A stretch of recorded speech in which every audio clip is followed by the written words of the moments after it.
আসসালামু আলাইকুম প্রিয় ভিউয়ার্স, আজ আমি আপনাদের দেখাবো বাংলাদেশের নতুন 50 টাকার নোট। আসলে নতুন নতুন যখন নোটগুলো মার্কেটে আসে তখন অনেকেই আমরা চিন্তায় থাকি কোন টাকাটি আসল বা নকল বা চাল কিনা, এটা চেনার জন্য 50 টাকার নোটটিতে একটা পরিবর্তন এসেছে, অনেক গ্রাফিক পরিবর্তন এসেছে, অসাধারণভাবে গ্রাফিক্স পরিবর্তন করা হয়েছে। যেমন বঙ্গবন্ধু শেখ মুজিবুর ছবির পরিবর্তে আমাদের আহসান মঞ্জিল ছবি অ্যাড করা হয়েছে এবং জাতীয় ফুলের কিছু প্রতীক ব্যবহার করা হয়েছে, শাপলা ফুলের জলছাপ।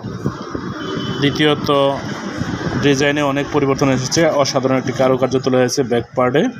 আগের ব্যাক পার্টেও এরকম একটি কারুকার্য ছিল, যেটা আমাদের বাংলার জয়নুল আবেদিন স্যারের একটি মই দেওয়ার একটা দৃশ্য। এখন সংগ্রামের দৃশ্যটা তুলে ধরা হয়েছে, গরু দিয়ে যে আমরা একটা সংগ্রামের একটা প্রতিপাদ্য বিষয় আছে সেখানে তুলে ধরা হয়েছে এই 50 টাকার নোটটিতে।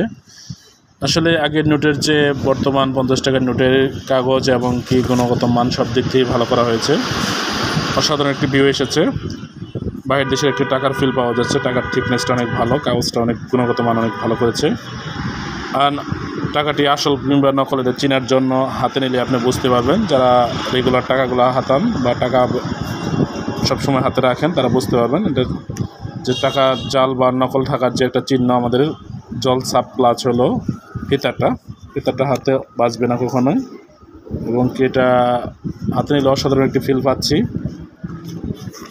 দারুণ একটি থিকনেস দেওয়া হয়েছে, আগের টাকার তুলনায় একটু বড় করা হয়েছে, আর সব দিক বিবেচনা করে টাকাটি অসাধারণ হয়েছে।